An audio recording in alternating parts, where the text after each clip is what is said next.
আসসালামু আলাইকুম রহমতুল্লাহি ওবরাকাতু। আজকে আমরা যে পড়াগুলো শিখব এটিকে বলা হয় হরফে মুকাত্তাআত। অত্যন্ত গুরুত্বপূর্ণ পড়া, কেউ মিস করবেন না।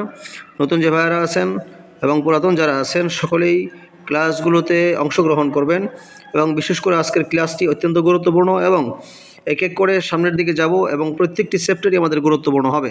খুব দ্রুত কোরআন শিখতে পারবো আশা রাখছি। আল্লাহ তাআলা আমাদের সকলকে প্রত্যেকটি ক্লাসে অংশগ্রহণ করার জন্য তৌফিক দান করুন, আমিন।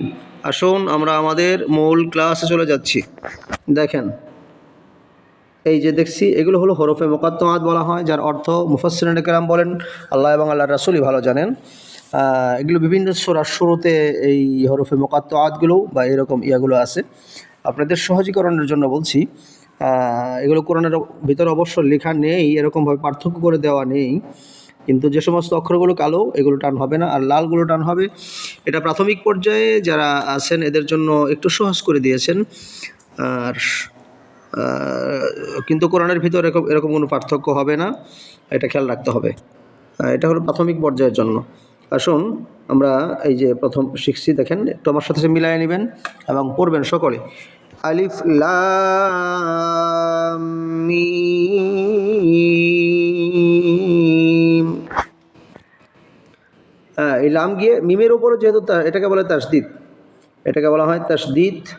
ডাব্লিউ এর মতো যেটা আছে এটাকে বলে তাসদিদ।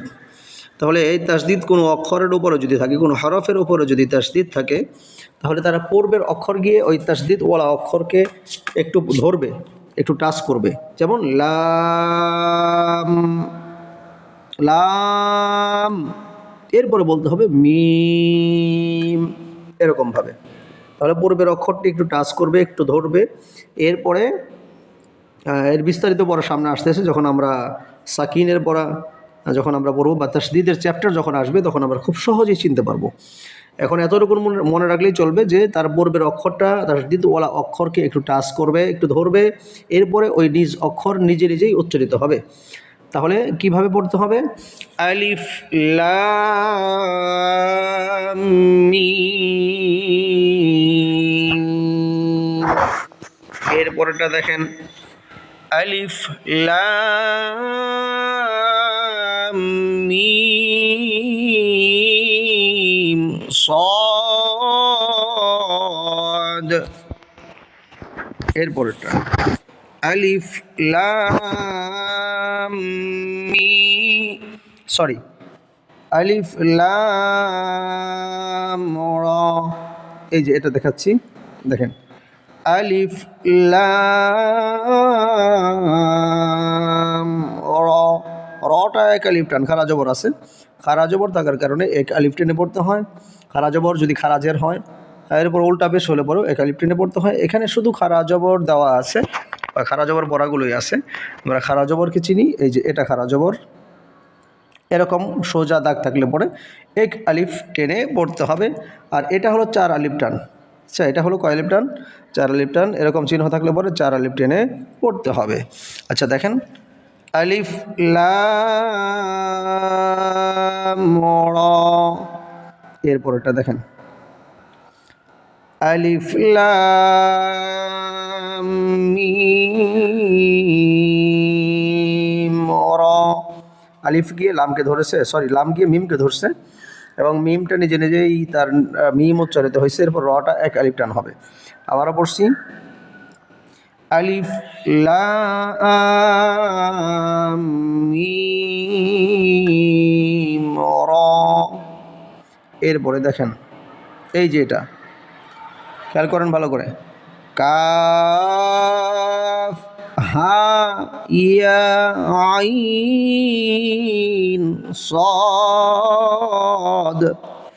আবারও বলছি, আমার সাথে পড়েন, কাফ চার আলিফ টান হবে, ই হা এক আলিফ, ইয়া এক আলিফ, এরপরে আইন চার আলিফ, এরপর হলো সদ। আশা করি বুঝতে পেরেছেন। চার আলিফ টান, হার উপর এক আলিফ, ইয়া এক আলিফ টান, আইন সদ চার আলিফ করে টান হবে। এরপরে দেখেন একেবারে সহজ, ত হা, ত এক আলিফ, হা ত হা, এরপরে তাসিম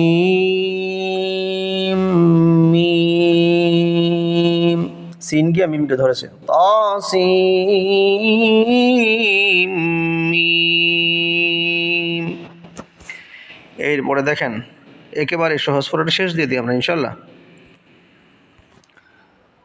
এটা দেখতেছেন, এটা তসিন, ত এক আলিফ টান, সিন 4 আলিফ টান, তসিন।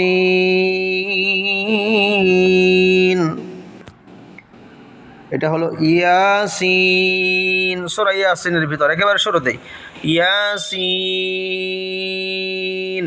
ওয়াল কোরআনিল হাকিম আছে না, আমরা তো সবাই জানি আমরা। তাহলে এই শুরুতে যেটা আছে ইয়াসিন, ইয়া এক আলিফ টান হবে, সিনটা কয় আলিফ টান হবে, 4 আলিফ টেনে পড়তে হবে। এরপরে দেখেন সদ, সদটা কয় আলিফ টান হবে, 4 আলিফ।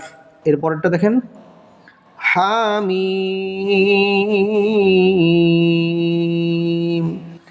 হামিম, হা এক আলিফ, মিমটা কয় আলিফ, 4 আলিফ, হামিম।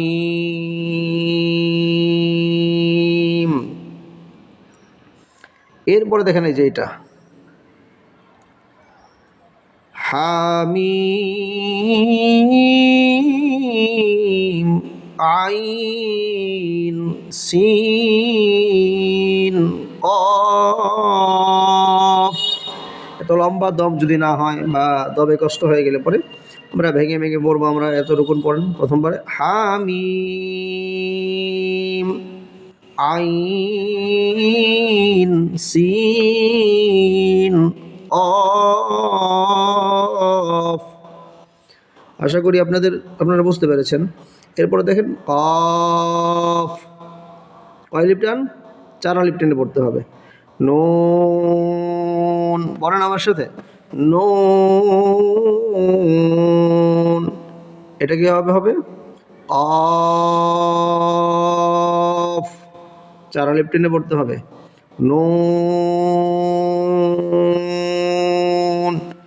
ইনশাল্লাহ আশা করি আপনারা বুঝতে পেরেছেন এবং আপনাদের কাছে অনুরোধ করব আমাদের ক্লাসগুলো যদি আপনাদেরকে ভালো লেগে থাকে, আপনাদের ভালো লেগে থাকে কিংবা উপকৃত হয়ে থাকেন, আশা করছি যাদের আগ্রহ রয়েছে কোরআন শেখার জন্য, পড়তে পারেন না, মেহেরবানি করে আমার চ্যানেলটা, ভাইয়ের চ্যানেলটা একটু সাবস্ক্রাইব করে দেবেন। নতুন যে ভাইয়েরা আছেন লাইক কমেন্ট শেয়ার করবেন এবং সকলের জন্য, পুরাতন নতুন সকলের জন্য বলছি একটা লাইক, একটা কমেন্ট, শেয়ারের আশা রাখছি আপনাদের কাছ থেকে, যাতে করে আপনার লাইক কমেন্ট শেয়ারের কারণে আরও অসংখ্য লোকের কাছে আমার ক্লাসটা পৌঁছে যায়, সবাই উপকৃত হতে পারে। আল্লাহ তাআলা তৌফিক দান করুন, আমিন। আসসালামু আলাইকুম ওয়া রাহমাতুল্লাহি ওয়া বারাকাতুহু।